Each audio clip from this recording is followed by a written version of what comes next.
students, have a very good day to all of you and I hope you are well and safe at your home. जी हाँ बच्चों, आपके बिल्कुल ठीक ठाक होने की उम्मीद करता हूँ और ये भी उम्मीद करता हूँ कि आप इन वीडियोस को देखकर अपना नोट होमवर्क जो है वो पूरा कर रहे हैं। और साथ में आज मैं आपके सामने आया हूँ 12th अकाउंटेंसी के एक न्यू टॉपिक के साथ। वो टॉपिक है क्लासिफिकेशन ऑफ रेशो। जी हाँ, रेशो का क्लासिफिकेशन, रेशो का वर्गीकरण, रेशो को कितने भागों में बांटा गया है आज आप ये पढ़ने वाले हैं। रेशो को मेनली 4 भागों में बांटा गया है। पहले प्रकार के रेशो जो होते हैं वो लिक्विडिटी से संबंधित होते हैं अर्थात लिक्विडिटी रेशो होते हैं। दूसरे प्रकार के जो रेशो होते हैं वो सोल्वेंसी से संबंधित होते हैं अर्थात लॉन्ग टर्म फर्म की पेबल क्षमता को बताने वाले होते हैं जो सोल्वेंसी रेशो होते हैं। और तीसरे प्रकार के रेशो उसकी एफिशिएंसी को दिखाने वाले एक्टिविटी रेशो होते हैं। और चौथे प्रकार के रेशो उसकी प्रॉफिटेबिलिटी को बताने वाले रेशो होते हैं।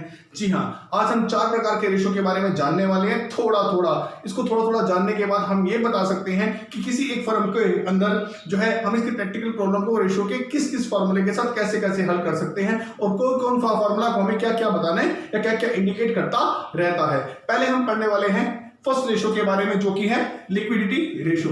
जी हाँ, लिक्विडिटी का यहां मतलब है शॉर्ट टर्म की सोल्वेंसी के साथ एक फर्म शॉर्ट टर्म के अपने डेब्ट्स को किस प्रकार से आसानी से चुका सकती है, वो सब हम स्टडी करते हैं लिक्विडिटी रेशो के अंदर। जी हाँ, liquidity means the ability of the firms to meet the current liability of the firms और liquid ratio determine to measure the short term solvency of the firm. जी हाँ, जब हम फर्म की शॉर्ट टर्म की सोल्वेंसी को निकालते हैं, जी हाँ, शॉर्ट टर्म की सोल्वेंसी मतलब 1 साल के अंदर उसकी कैपेबल कितनी है वो अपने डेब्ट्स को पे करने के लिए, इसको निकालते हैं तो उसे कहते हैं शॉर्ट टर्म की सोल्वेंसी को निकालना। अर्थात जब एक फर्म, इसका डिटर्मिनेशन तभी होता है जब फर्म की थोड़े समय की सोल्वेंसी को हम देखने के लिए हम मेजर करते हैं। इसके अंदर जो मेजर रेशो निकाले जाते हैं वो पहला रेशो है करंट रेशो, दूसरा है लिक्विडिटी या लिक्विड रेशो। जी हाँ, करंट रेशो जो होता है वो ये बताता है कि 1 साल में फर्म को कितनी एसेट्स मिलने वाली है, एसेट से कितना रुपया मिलने वाला है, करंट एसेट से कितना रुपया मिलने वाला है और करंट लायबिलिटी में कितना रुपया पे करना है। जी हाँ, पहला हम निकालते हैं करंट रेशो जो कि बराबर होता है करंट एसेट और करंट लायबिलिटी के। करंट एसेट्स के अंदर एक फर्म की सारी करंट एसेट ले ली जाती है, इसमें ली जाती है फर्म की करंट लायबिलिटी। जब फर्म की करंट एसेट को करंट लायबिलिटी से डिवाइड कर दिया जाता है तो हमारे पास आता है करंट रेशो। ये बताता है एक फर्म के अंदर साल में आना कितना है और एक फर्म के पास से साल में जाना कितना है। इससे पता चल जाता है फर्म की शॉर्ट टर्म सोल्वेंसी क्या है। एक और रेशो भी है जहां जो हम निकालते हैं, उसका नाम है लिक्विड रेशो, क्विक रेशो या फिर एसिड टेस्ट रेशो। ये तीनों एक ही हैं। ये हमें बताते हैं कि प्रॉम्प्ट रूप से एकदम अचानक जो है वो हम लोग कैसे कैपेबल हैं फर्म के डेब्ट्स को पूरा करने के लिए, उसमें हमें निकालना पड़ता है लिक्विड रेशो या quick acid ratio, quick ratio या फिर एसिड टेस्ट रेशो। इसका फॉर्मूला है quick acid upon current liability. बच्चों ये फॉर्मूले आपको धीरे धीरे जो है बार बताए जाएंगे।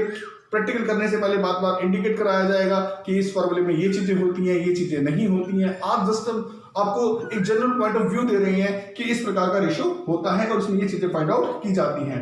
लिक्विड रेशो में 2 फॉर्मूले मेन हैं, करंट रेशो का और लिक्विड रेशो का। इसे आपने कंसीडर कर लेना है, कल से हमारे प्रैक्टिकल शुरू हो जाएंगे। दूसरा रेशो हम पढ़ने वाले हैं सोल्वेंसी रेशो। सोल्वेंसी रेशो हमें यह बताता है कि किस प्रकार फर्म जो है लॉन्ग टर्म में अपने डेब्ट्स को भुगतान करने में सक्षम है भी या नहीं है।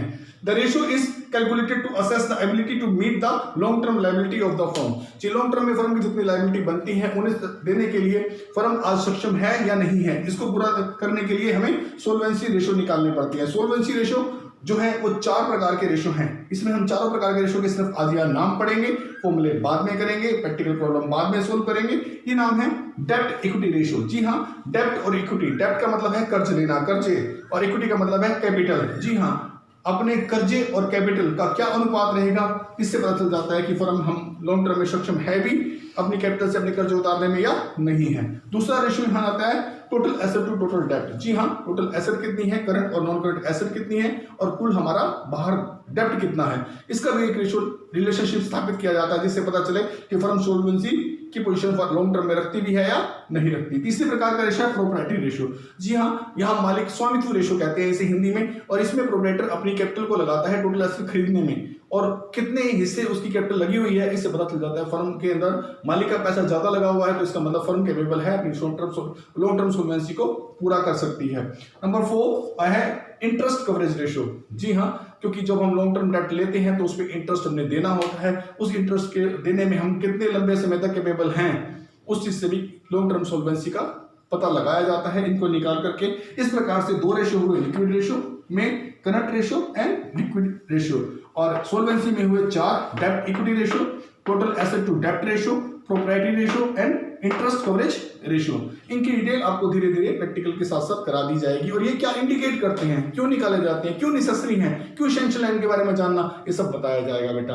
एक्टिविटी रेशो क्या होते हैं, ये वो रेशो होते हैं, the ratio are calculated on the basis of cost of revenue जी और रिवेन्यू फ्रॉम ऑपरेशन। जी हाँ, ये दो बेस पर निकाले जाते हैं रेशो।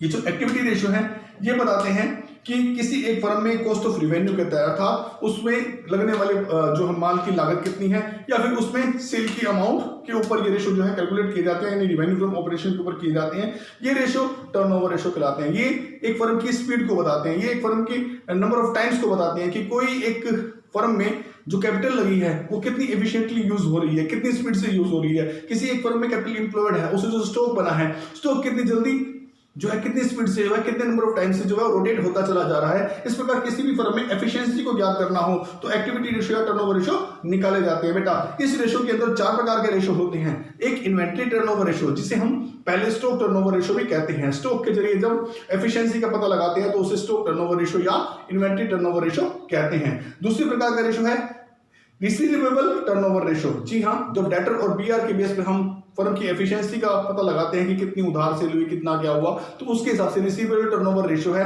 उससे भी एफिशिएंसी का पता चल जाता है। पेएबल, जी हाँ, क्रेडिटर के बेस के पे और बीपी के बेस पर जब हम निकालते हैं तो पेएबल ट्रेड टर्नओवर रेशो निकाला जाता है। और लास्ट है वर्किंग कैपिटल टर्नओवर रेशो।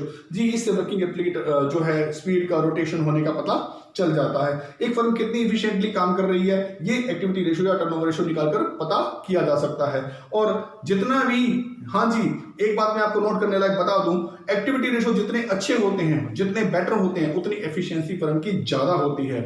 जी हाँ, एफिशिएंटली वर्क हो रहा होता है। और जितने ये रेशो लो होते हैं उतना ही फर्म अच्छी तरह काम नहीं कर रही होती। और अब हम पढ़ने वाले हैं प्रॉफिटेबिलिटी रेशो के बारे में। प्रॉफिटेबिलिटी रेशो को हम इनकम रेशो भी कहते हैं बच्चों।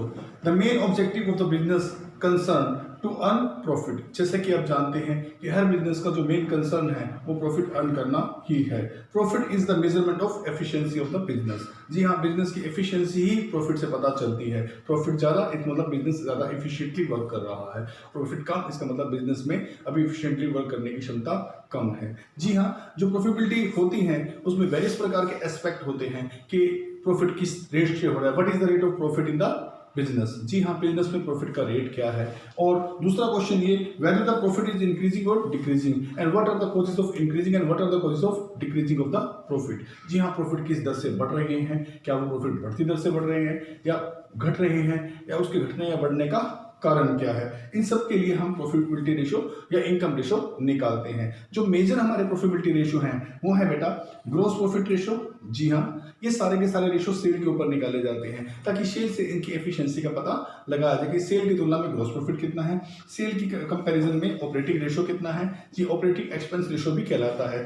और सेल की एवरेज में ऑपरेटिंग प्रॉफिटेबिलिटी रेशो कितना है। जी हाँ, और लास्ट जो है नेट प्रॉफिट रेशो कितना है इन कंपैरिजन टू सेल। और लास्ट में निकाला जाता है रिटर्न ऑन इन्वेस्टमेंट। जी हाँ, आपने जो इन्वेस्ट कर रखा है, अर्थात जितनी कैपिटल आपने एम्प्लॉयड की हुई है, उस कैपिटल एम्प्लॉयड पर कितना रिटर्न जो है आपको मिल रहा है, बिजनेस आपको कितना एफिशिएंटली कमा कर दे रहा है। इस तरह से हमें 5 रेशो निकालने पड़ते हैं प्रॉफिटेबिलिटी रेशो में। पहला मैंने आपको बताया ग्रॉस प्रॉफिट रेशो, दूसरा मैंने आपको बताया ऑपरेटिंग रेशो, तीसरा मैंने बताया ऑपरेटिंग प्रॉफिट रेशो, चौथा मैंने बताया आपको नेट प्रॉफिट रेशो, और पांचवा मैंने बताया रिटर्न ऑन इन्वेस्टमेंट।